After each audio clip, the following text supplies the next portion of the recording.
It's great to be here.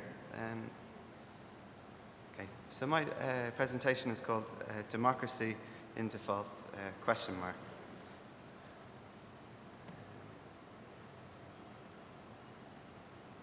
Last year's official launch of Google's Noto project, an open source multi-script typeface family comprising more than 100 writing systems and 800 languages, appears to have realized the near century-old European modernist dream of the universal typographic form. Noto has a strong claim to being considered an example of democratic type design. It's freely available to anyone with access to the internet and aims to provide digital representation to all scripts in the Unicode standard, some of which have no existing digital representation at all. The design has already become default for some of these scripts on various display devices, and the project looks set to be a success for Google.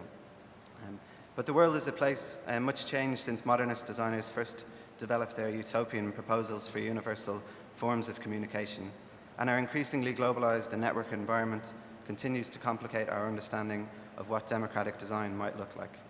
This paper considers how the concept of democracy might be represented through typographic form, discussing default typefaces as one commonly accepted, though problematic, means. Furthermore, it shall question how the democratic in type design can be assessed in relation to more commonly established evaluative criteria, such as the themes of this conference: beauty, form, and function.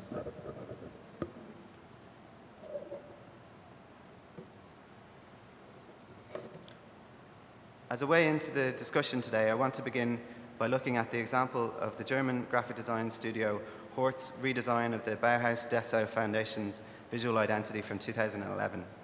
Hort employed two default typefaces, Courier and Arial, as a central feature within the design, and selected them on the basis that, as some of the most commonly used typefaces in Western society, they represented an authentic expression of the Bauhaus vision of mass-produced democratic design.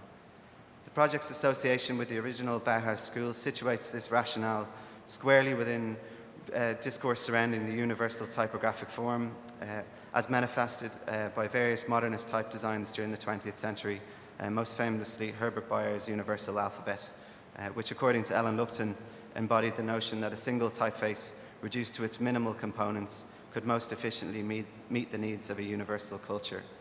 I'm interested in this project as a popular contemporary example of the continued equation of mass-produced design, or here we might say mass-dispersed design, with the concept of democracy, albeit with a twist. The original Bauhaus application of this equation implied that the mass-produced design that would enrich the lives of the general public would also be good design. However, while speaking about the project in 2013, Hort founder Eike Koenig justified the choice of Courier in far plainer terms. He said, "It's on every computer in the world, it's for free, that's democracy." Similarly, the complementary typeface selected for the project was Arial, also on the basis of it being freely available to use by anyone with a computer. In Hort's view, then, it is primarily the ubiquitous and default nature of these typefaces that marks them as democratic, rather than any of the particular qualities of the designs themselves necessarily being suited to widespread use. Many default Latin typefaces are viewed by professional designers in the West as ugly, generic, and derivative designs, not fit for the widespread use which they have acquired.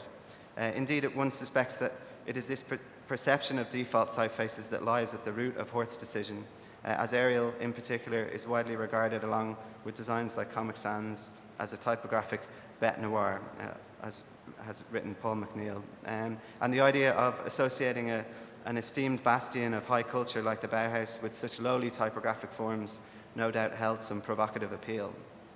It may be that some designers are uncomfortable with typography being produced by non-professionals, and default typefaces, many of which are simultaneously considered design classics, have simply become tarnished in these designers' minds through what they perceive as misuse.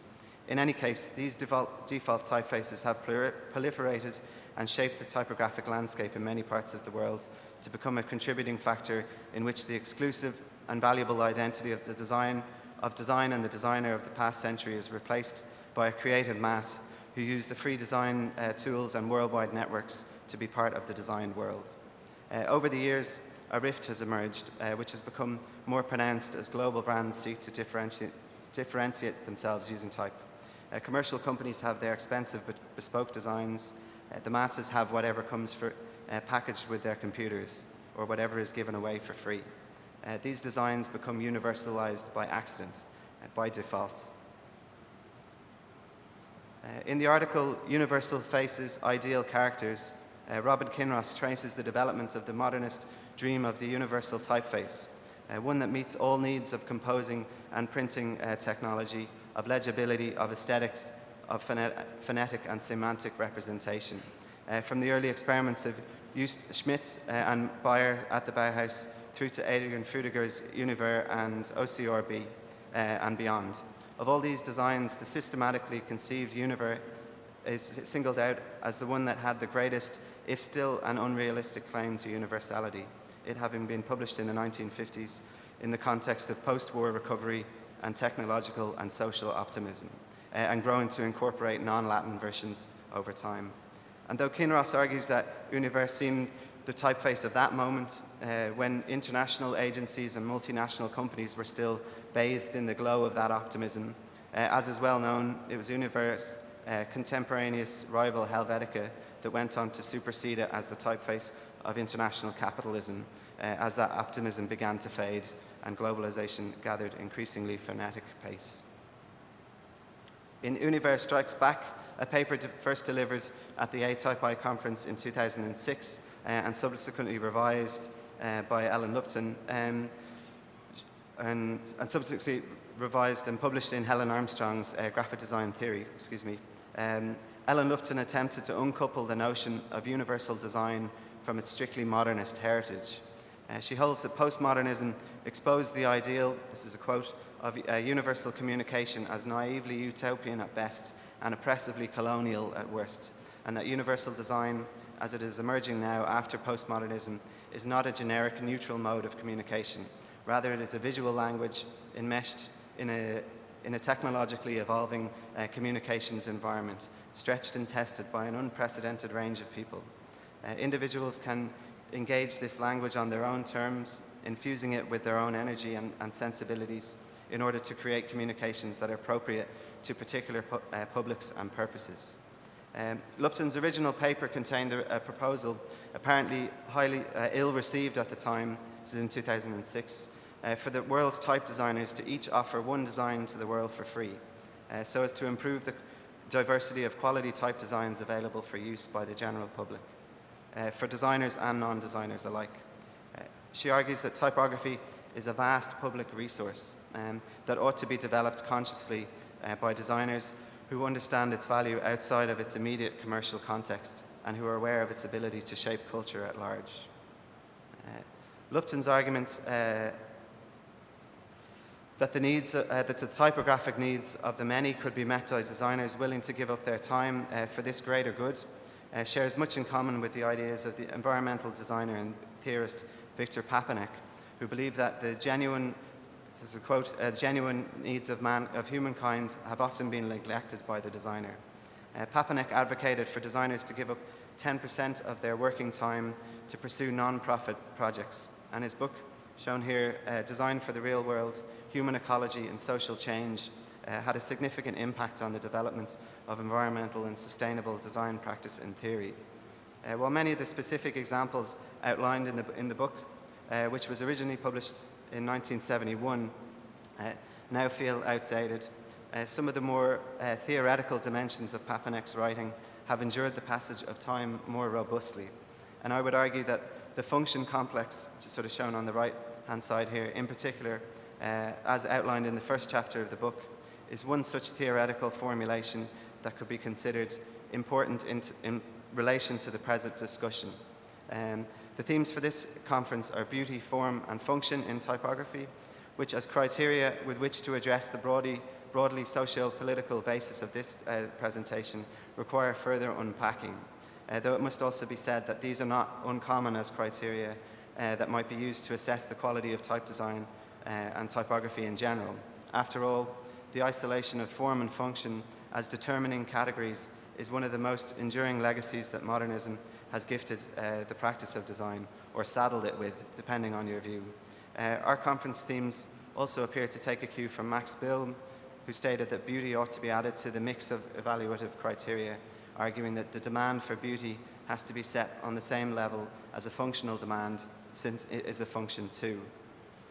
Papanek instead proposed that the quality of design should only be measured in terms of its function, but the notion of what function means ought to be expanded to include 6 criteria, some of which also happen to relate to beauty and form, incidentally. So they are method, use, need, telesis, association, and aesthetics. Whether or not a design could be regarded as functional depends on how well it satisfies each of the 6 criteria, rather than us only being able to inquire rather superficially whether or not it works or looks good. For the purpose of this discussion, I'm particularly interested in Papanek's integration of the slightly obscure concept of telesis within the function complex. The current dictionary definition identifies it as the purposeful use of natural and social processes to obtain specific social goals. In the context with which Papanek applies it, however, it sort of simply means that the telesic quality of a design is an expression of how that design relates to the culture that it operates within, and how its meaning is derived from its location within that culture. With respect to type design, this concept takes on an increasingly important dimensions once we begin to consider the rapidly expanding multilingual and multicultural environment within which type design is produced today, in which the exponentially scaling internet forms the basis of the processes driving the globalization of culture and communication at large. John Hudson has argued that if, this is a quote, type design is going through a truly international renaissance at the beginning of the 21st century, it is in large part enabled by the desire of the computer industry to sell hardware and software to people who speak other languages than English. Type and typography are now intimately involved. They are implicated in the internationalization of computing, and so in the cultural and economic developments that this process supports. Negotiating the complex paths of global cultural interaction through typography and thinking about the telesic qualities of design are one of the key challenges then presented to type designers today. Take some water.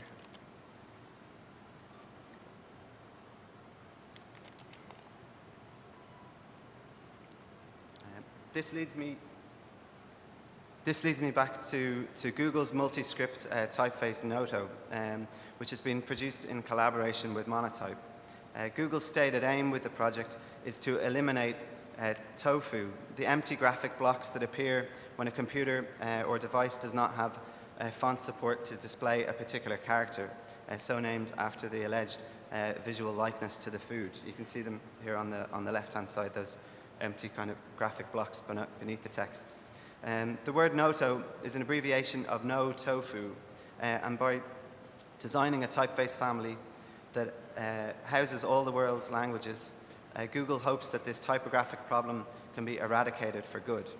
According to Monotype's publicity, the Noto typeface is a truly universal method of communication for billions of people around the world accessing digital content. A claim supported by Noto's inclusion, as I said earlier, of more than 100 writing systems and 800 languages, and the fact, crucially also, that the project is open source, meaning that anybody with a computer and an internet connection can download and use the designs for free. The project is a significant achievement on many levels, an advanced expression of collectively coordinated intelligence, not to mention hard work, 5 years in the making and with more work set to continue. I believe that Noto, in any sense that this might actually be possible, represents the full realization of that early modernist dream of a universal typeface, which prior to the emergence of the internet had appeared hopelessly naive. I submit, however, though, that its creation raises a number of problematic concerns. Google's manifesto statement is to organize the world's information and to make it universally accessible and useful. In the past, this idea primarily referred to search technology, and the organization of information took the form of gathering, sorting, and presenting. Here, organization takes on a very different form, that of a very particular visualization of language and, by extension, of culture. If some of these scripts are being represented digitally for the first time through Noto. What is the rationale for designing them so that they all share a harmonious look and feel, quote, with one another? If the aim is that these designs are a gift to the different language communities of the world, shouldn't the scripts be designed with distinctive representation that references self-determined and specific points of origin, rather than attempting to link each design to a mythical visual essence shared by all languages? Indeed, this project really explodes the whole notion of what a typeface family means, given the impossibility of there being any logical purpose to bind all of these scripts together, beyond it being a branding strategy for Google. We might usefully compare Noto here. Is it time? I thought it was 20 minutes? Yeah, okay, yeah. We might usefully compare Noto with Dalton Mag's Nokia Pure design, which was very similar in many ways, but which had a clearly stated commercial objective behind its visual harmonization of such a wide range of scripts. The intended users of Noto, on the other hand, are not necessarily all Google customers, but nevertheless, these languages are being brought into the typographic world in harmonized, Googleified form. Toshi Amagari, one of the lead designers on the Noto project, echoed Lupsen's argument of typography as a public resource, a human right even, when he expressed his view that just like water, everybody should have basic access to digital typography.